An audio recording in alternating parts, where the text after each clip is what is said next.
모두가 어려운 시기 여러 가지 안타까운 일들이 벌어지고 있습니다. 서울의 한 초등학교에서 신규 교사가 스스로 삶을 내려놓는 안타까운 사건이 발생했습니다. 비통한 심정으로 진심 어린 애도의 말씀을 드립니다. 누구보다 깊은 고통을 겪고 계실 유가족분들께도 깊은 위로 말씀을 드립니다. 교육당국은 신속하고 철저한 진상조사에 나서주기 바랍니다. 교권이 보장되지 않는 교실에 양질의 교육 또한 존재하기 어렵습니다.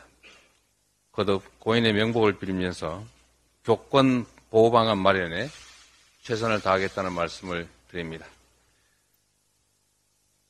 전국을 강타한 수마가 남긴 상처가 참으로 큽니다.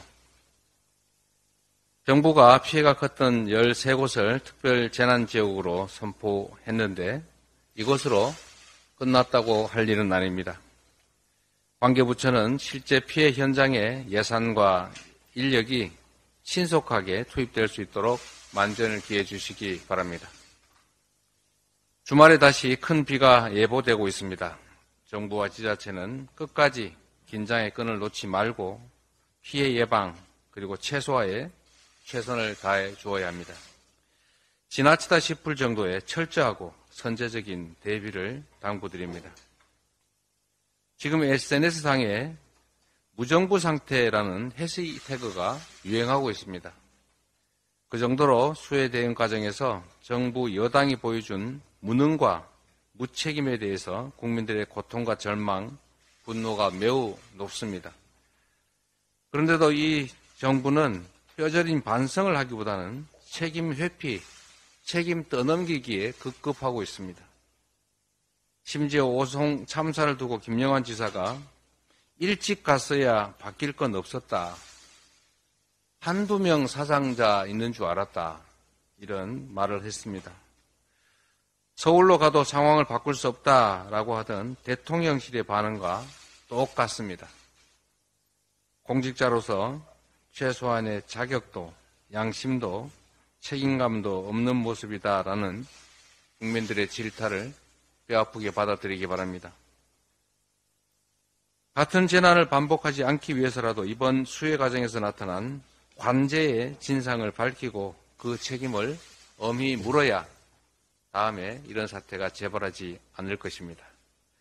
민심의 둑이 무너지기 일보 직전이라는 사실을 대통령과 정부 여당은 겸허하게, 엄중하게 받아들이기 바랍니다. 아무리 말을 해도 반응이 없지만 또 얘기해야 되겠습니다. 국가가 존재하는 이유는 국민들의 더 나은 삶을 만들기 위해서입니다. 국가의 재정, 예산 다 국민들이 낸 세금입니다. 아카일로인 민생경제가 이번 수해로 더 큰 난관에 봉착했습니다.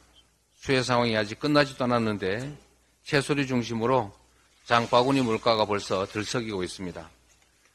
100% 이상 오른 품목들도 즐비합니다.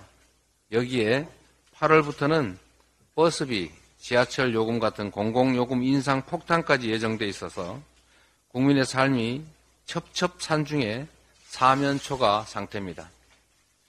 조속한 수해 피해 수습과 민생경제 회생을 위해서 하루빨리 추경 편성 작업에 나서야 합니다. 추경 편성 작업에 나서야 합니다.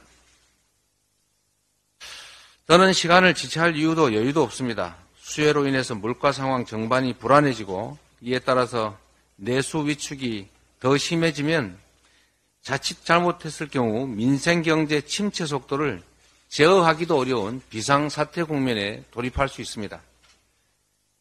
이런 사정 때문에 아시아개발은행이 올해 성장률 전망치를 또다시 1.3%로 하향 조정했습니다. 시간이 지나면 저절로 좋아질 것이라는 장밋빛 환상에 집착하다 1% 성장률 방어조차 어려울 수 있습니다. 초부자들에게는 퍼주고 국민은 쥐어짜는 정책은 정부가 말하는 건전 재정이 아니라 가렴주구 재정입니다. 신속한 추경으로 수해 복구, 그다음에 일상화된 기후위기 대응, 민생 경제 활력 회복, 그리고 특히 미래 산업 경제 기반 확보라고 하는 세 마리 토끼를 잡는 지혜를 반드시 발휘해야 합니다. 가만히 있다고 좋아지지 않습니다. 현장의 국민들 너무 어렵습니다. 기후위기 수해 과거보다 훨씬 심합니다. 앞으로 우리 미래도 더욱 어려워질 것이기 때문에 이럴 때 정부가 나서야 합니다. 가난하고 힘들고 위기 상황일 때 돈 100만 원 하고 풍성하고 돈 잘 벌 때 100만 원의 가치가 완전히 다릅니다. 지금이야말로 정부의 역할이 필요할 때입니다. 이상입니다.